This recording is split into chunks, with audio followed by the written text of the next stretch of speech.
Bueno, y tenemos como especialista a la doctora Sara Aguilar Navarro. Hacía varias noches, varias lunas, varios soles que no venías. Ella es especialista en geriatría, en medicina interna, es doctora en ciencias médicas y nos propusiste este tema, mi querida Sara, eh, como para aprender a leer lo que nuestro cuerpo dice o lo que leemos en el cuerpo de otras personas. La marcha asociada a la demencia. ¿Cómo es eso? Hola, Pati. Buenos días a todos. Un placer saludarlos y estar nuevamente Muchas en gracias. tu Qué gusto, qué programa tan, gusto. tan exitoso. Efectivamente, yo creo que pues, momento que estamos hablando del envejecimiento saludable a nivel mundial, Sí. es muy importante identificar cómo estamos envejeciendo y principalmente lo que tú haces todos los domingos, prevenir, tener un envejecimiento lo más saludable posible. Y por eso la marcha y la cognición o la memoria o la demencia pues están asociadas, están vinculadas. Ahora que los veía bailar, decía, es que desde bailando se puede evaluar cómo está nuestra composición corporal y no perder de vista que la marcha es un predictor de muchos desenlaces. Por supuesto, de las caídas, que tú lo has tocado muchas Con veces, frecuencia, sí. pero también de los problemas cognitivos o de la pérdida de memoria. Para caminar bien necesitamos de coordinación, sí, de los músculos, de las articulaciones, de la cadera, de las rodillas, pero también del cerebro. La salud cerebral influye mucho en la forma de caminar, desde la cadencia, la forma en cómo vemos los brazos, incluso es un predictor de que todo va bien en el cerebro, principalmente la cuestión vascular o la regulación que se llama ejecutiva, para poder caminar, para poder coordinar y, por supuesto, para prevenir caídas. ¿Hay una forma única de caminar o cómo saber si camino bien o estoy caminando mal? ¿Hay algún estándar para eso? Fíjate que nosotros cuando un paciente entra en la consulta en geriatría, desde Eso, ok. cómo llega, ya estamos evaluando su estado funcional. Sí hay formas de evaluar incluso la velocidad de la marcha como un predictor de fragilidad o de demencia. Nosotros hacemos una prueba que evaluamos la marcha en un recorrido del consultorio y ahí ya cronometrando la velocidad de la marcha podríamos saber qué tanto está afectada. Cada quien camina a su forma. Exacto. Incluso los hombres y las mujeres caminamos muy diferentes. ¿Diferente? Ajá. Anda. Y entonces las mujeres mueven a veces más los brazos o la cadencia y los hombres a veces les olvida bracear y eso hace que se caigan, por ejemplo. Entonces sí hay particularidades clínicas Sí. básicas en la forma de caminar de un hombre y de una mujer. Desde la forma de cómo utilizan los auxiliares, cómo utiliza un bastón, una andadera. Esto también lo evaluamos en la consulta cuando el paciente llega por alguna otra razón. Entonces, la marcha es un predictor y es un indicador de salud general. Ujú. Ahora, se asocia con mucha frecuencia el mal caminar, le voy a poner ese término, el mal caminar o el encorvarme es que ya está viejo, así es la Claro. vejez. No necesariamente, ¿verdad? No necesariamente. Yo creo que Mm, tenemos muchos vicios acumulados desde la forma como nos sentamos, por supuesto, el tipo de actividad física que hacemos y la importancia de siempre fomentar el ejercicio para fortalecer los músculos, porque eso va a permitir que las rodillas estén más fuertes, los cuádriceps, los hombros y la cadera. Entonces, sí, la forma de caminar te va a predecir, como te decía, a otros desenlaces. Y algo que es bien importante es diferenciarlo. Hay pacientes con enfermedad de Parkinson que tienen una marcha muy característica, o pacientes con secuelas de un EBC o de una embolia que tienen características en su marcha, o los pacientes con problemas de cadera también caminan de una forma. Pero este vínculo natural, o sea, la forma de envejecer y cómo vamos modificando la marcha es un indicador. Entonces tengan mucho cuidado en siempre corregir la forma de caminar. Tanto ajá. la cadencia como también, fíjate que ahora se ha buscado cómo ayudar a prevenir las caídas. Y uno de los caminos, además del ejercicio, es que este ejercicio se haga incluso con realidad virtual. Ahora hay muchos estudios interesantes que Ujú, ujú. lo suben a las caminadoras y ponen obstáculos virtuales. Entonces, ver cómo el paciente Ah, va sorteando si me esto, agacho, si brinco un un hoyo, obstáculo, ajá. eso influye mucho en el cerebro, en la coordinación de áreas estratégicas en el cerebro. El hipocampo, la corteza frontal, áreas muy interesantes en el control de la marcha.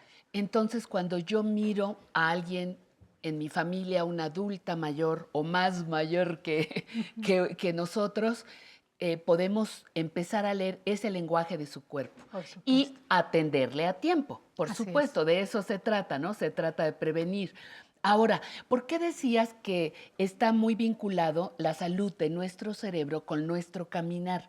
¿En las demencias se modifica? Sí, Pati. ¿Qué pasa ahí? Hay demencias específicas, por Sí. ejemplo, las demencias. Cuando hablamos de demencia es un grupo amplio de enfermedades, de problemas de la demencias. memoria. Ujú. No todo es Alzheimer, afortunada o desafortunadamente, porque en nuestro medio es muy frecuente encontrar demencias de tipo vascular.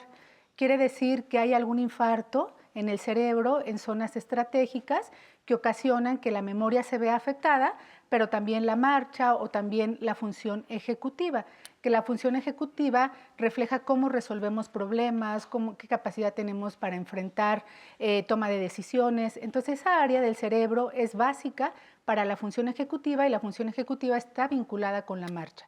Entonces, hay demencias, por ejemplo, las vasculares, que están muy relacionadas con la forma de caminar, pero también el Alzheimer, también la enfermedad de Parkinson, hay muchas otras demencias que se altera la marcha en una etapa de la enfermedad. El arrastrar los pies, por ejemplo, ¿lo asocias con qué? Que a veces vemos que mamá ya no arrastres los pies. Es que voy más segura, por ejemplo, te dicen, no, voy más segura. El arrastrar los pies, ¿qué lectura podríamos darle? Sí, eso es muy característico del Parkinson, por ejemplo. Esto que cosa es una marcha a veces hasta congelada, que decimos está pegadita al piso, eso es mucho de enfermedad de Parkinson. Pero ahora que comentas las mujeres, que a veces somos muy vanidosas y no dejamos los tacones, y Ajá, ajá. entonces ese es un factor, por ejemplo, de riesgo para caer. Entonces, también vigilar desde el tipo de calzado, el tipo de suelas que utilizas, porque todo eso, desde la evaluación de cómo camina, pero también qué calzado está utilizando para caminar, puede influir en la toma de decisión de una recomendación. ¿Qué otra enfermedad puedes empezar a incluso diagnosticar como geriatra que eres, que se proyecte en mi caminar? Algo muy característico es ahora lo que se conoce como fragilidad. Fragilidad, ojalá tengamos la posibilidad de prevenir la fragilidad todos y es a donde queremos llegar Exacto. al evaluar esto que se conoce ahora como capacidad intrínseca de las personas, cómo estoy en mi salud física y en mi salud mental. Entonces, en la fragilidad es muy característico que las personas se sientan con una marcha no segura o inestable, entonces también puede ser una causa de origen central, como algo en el cerebro, como un tumor o algo más sofisticado. Pero en el envejecimiento, sí la marcha va tomando un cambio, la cadencia es más lenta, con el envejecimiento tenemos más riesgos ante un obstáculo, ante un imprevisto reaccionar. De jóvenes somos como más hábiles para el Ujú, vencer el ujú, obstáculo ajá. y conforme aumenta la edad, esos reflejos se disminuyen. Entonces es lo que ocasiona muchas veces. Hay otra cosa que se asocia con la marcha, a lo mejor Ajá. estoy Sí, picando ya, estamos hablando de todo un exacto. poquito. Ajá. Por ejemplo, personas que dicen, es que cuando me levanto de la cama me mareo. Claro. O es que, mamá, ¿por qué vienes agarrándote de la pared? Es que me siento como fuera de equilibrio. ¿Eso cómo podríamos? Requiere consulta médica, me Claro. imagino. Pero ¿qué querría decir? Sí, como dices, Puede pueden ser hasta, ocasionarlo ajá, muchas hasta el cosas. oído, ¿no? Puede ser Ajá. problema vestibular, problema del oído, pero también pueden ser los medicamentos. Esto quiere decir cuando baja Ay, la presión bruscamente, cuando hacemos un cambio de posición de estar acostados a incorporarnos, puede bajar la presión y eso se llama hipotensión ortostática o ortostatismo y eso también ocasiona este mareo o esta marcha inestable. Entonces, otra vez, son pacientes que no deben dejar pasar esos síntomas y sí acudir a sus médicos para evaluar qué fármacos está tomando, cómo los está tomando. A veces la propia baja ingesta de líquidos, que es muy común en las ay, sí, personas sí, sí. grandes. Por más Ajá. que insistimos, no dejen de tomar agua. Esta deshidratación crónica también favorece a esta inestabilidad postural.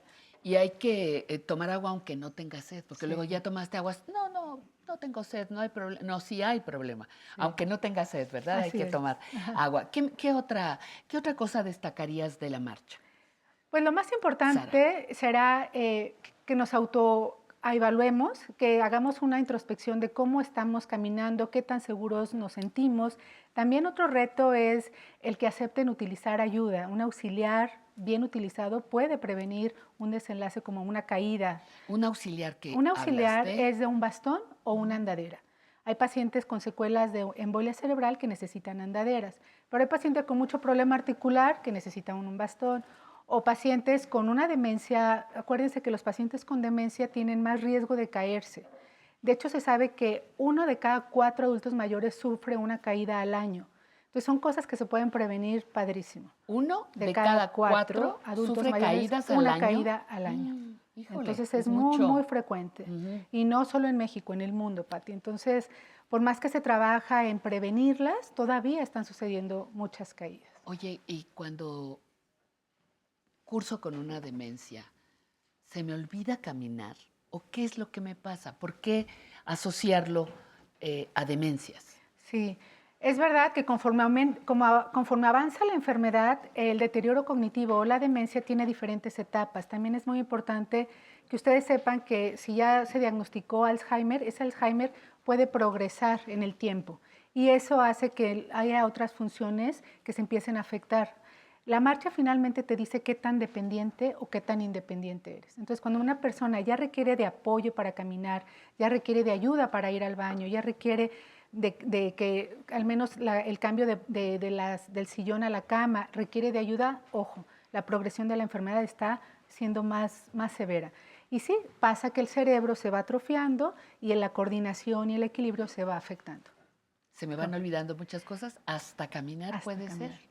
Más que nada el sentirte seguro para hacerlo. Por eso siempre que es. tengan un paciente con demencia hay que fomentar que haga todo lo que él pueda, que pueda valerse por sí mismo el mayor tiempo posible y donde está la actividad física, el caminar, el salir a pasear a un jardín o en casa, pero siempre motivar actividad física. ¿Te acuerdas que en el siglo pasado, ¿te acuerdas que en el siglo pasado una forma de querer y consentir a tu persona mayor era no dejarle hacer nada? No te muevas, mamá, no te levantes, yo te lo traigo, no laves los trastes, claro que no hagas la cama. Y eso a la larga pasó factura, ¿verdad? Así es. Hoy no se trata tampoco de explotar su trabajo, pero sí que hagan lo que sí pueden hacer. Así es. Lo que a ella le acomode seguir haciendo, es cierto, ¿verdad? Siempre fomentarlo. Y lo que acabas de decir es todavía muy común. La familia por demostrar cariño, protección, cuidado, sí tiende a sobrecontener, así es como lo denominamos. Y entonces los sobreprotegen y entonces, como bien dices, no los dejan hacer muchas cosas. Y al final terminamos afectándolos. Hay que fomentar siempre la independencia en nuestros pacientes. Y nosotros como personas mayores prolongar ese bienestar actuando. Así es. Porque si digo yo también me siento y sírvanme, pues entonces la cosa es más complicada. Sara, es un placer tenerte siempre aquí. Regresa pronto. Gracias. Y si no te estaremos persiguiendo hasta conseguirte otra vez. Claro, muchísimas gracias.